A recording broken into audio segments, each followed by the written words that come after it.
बोला ना। बड़ा स्मार्ट लगा तारू। अच्छा कितना तोहर तारीफ करी कमे बा। हम तो देखा नजर आए जिंदगी है। सुनो बोला ना। तोहर मीठ मुस्कान जान मारबा धनी,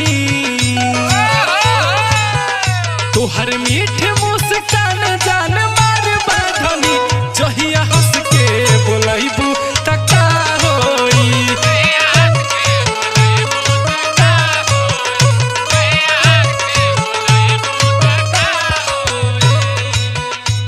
हमरा सुंदरता का तारीफ करतड़ा, लेकिन तू कुछ कम ना हुआ है जानू। सही में तू तो निक लगत हुआ आज। ओहो क्या बात है।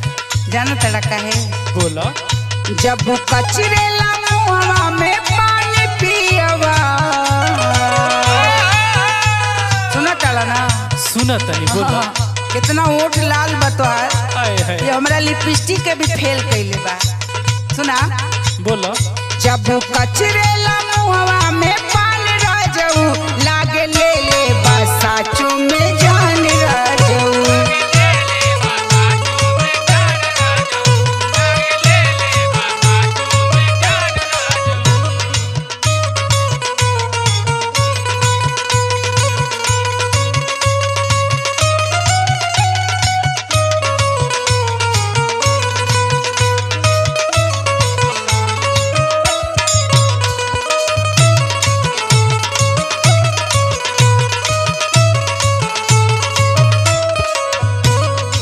सुनो बोला ना। कसम यार एकदम लगता कि जान ले लेबू। अरे तो तू तो जाने ले वाला डिजाइन बनले हवा। एगो बात कही का। बोला ना।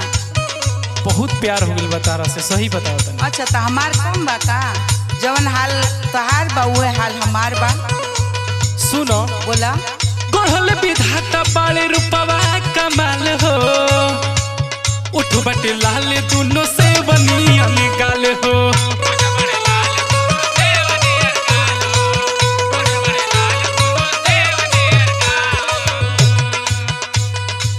सुना तारू। हाँ हाँ सुनत है। गजब के लागत तारू। हाँ तो तू बहुत ही सुपर गजब लगता। हाँ हाँ गढ़ल विधाता बाले रूपवा कमाल हो, उठ बटे लाल दुनो से बनियन गाल हो। मनवा मोहेला सुर हो सिंगारे धनी, अच्छा मनवा मोहेला सुर हो सिंगारे धनी, जहिया हंस के बोलैबू त का होई।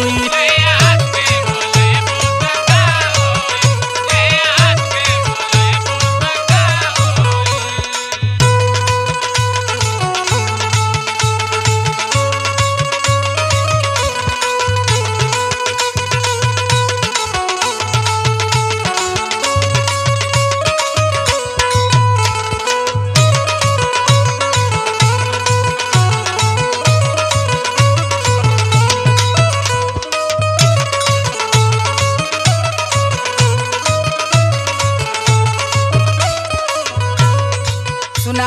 बोलो। तू का सोचेला हमरा के तरह से प्यार नहीं खे?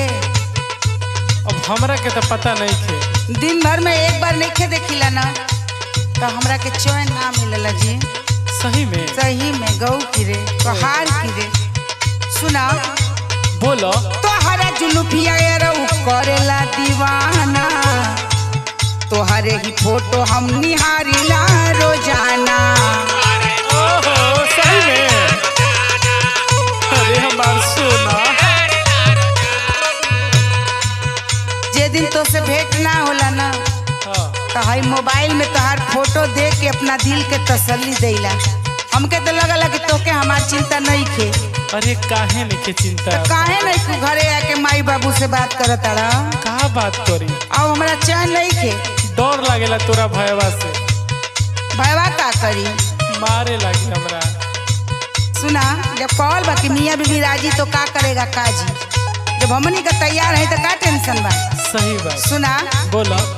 तोहरा जुलुफिया उ करेला दीवाना, तोहरे ही फोटो हम निहारिला रोजाना।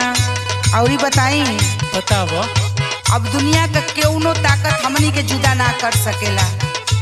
ठीक है बा सुना बोलो। तोहके लेहनी हो आपन ही